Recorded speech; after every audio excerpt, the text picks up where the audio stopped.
Assalamualaikum. Jadi kepada rekan-rekan semua, sedikit info tentang Maskur. Maskur ini yaitu berumur 25 tahun. Dia merantau ke Jakarta, tepatnya di Tangerang. Sebelum kejadian hari ini, Maskur dan rekannya berdua, mereka telah diculik juga dan diminta tebusan sekitar 13 juta dan sudah ditebus dengan rekannya Leman waktu itu.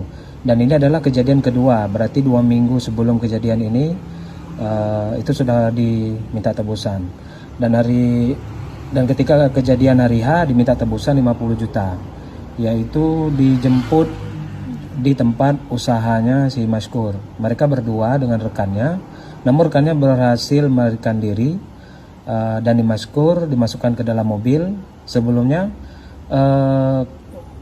warga di situ sempat ingin membantu, namun karena ada suatu hal jadi tidak bisa. Mereka berjumlah 5 orang pelaku, yang sudah tertangkap 3, yang lagi dalam pengejaran 2 orang. Si Maskur berarti mengalami patah tulang di bagian rusuk, rahang, dan penganiayaan di badan bagian lain.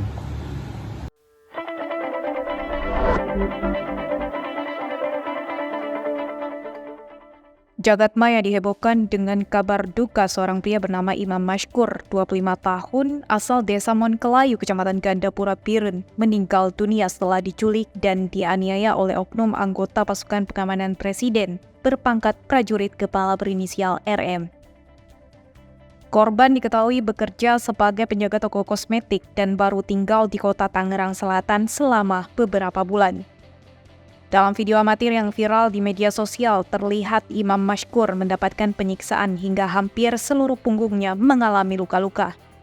Kemudian dalam video lain terlihat sepupu Imam sempat dihubungi korban saat malam penculikan untuk dimintai uang tebusan sebesar 50 juta rupiah.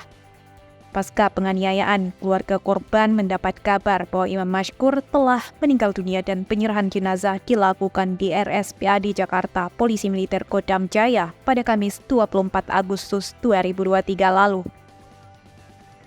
Setelah viral dan mendapat banyak kecaman dari berbagai pihak, akhirnya Komandan Polisi Militer Kodam Jaya, Kolonel CPM Irsyad Hamdi Bey Anwar pada Senin 28 Agustus 2023 menyatakan bahwa PKRM dan 2 anggota TNI lainnya telah diamankan.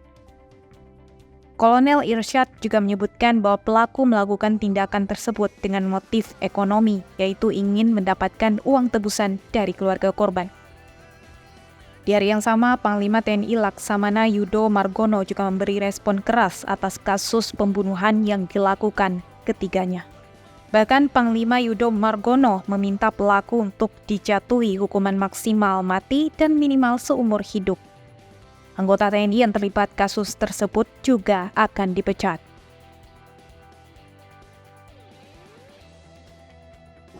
Assalamualaikum warahmatullahi wabarakatuh. Saya Ibu Fauziah dari korban Imam Maskur, beralamat Desa Monkelayu, Dusun Arafah, Kecamatan Gandapura, Kabupaten Pirun.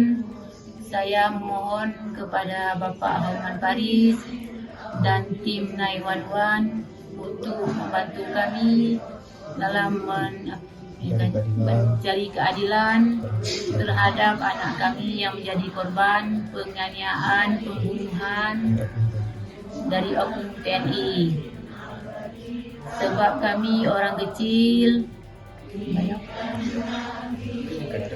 dipastikan ada kepastian hukum seadil-adilnya.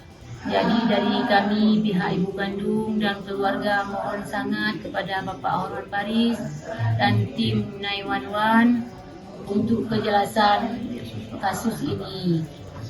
Terima kasih Bapak. Assalamualaikum warahmatullahi wabarakatuh.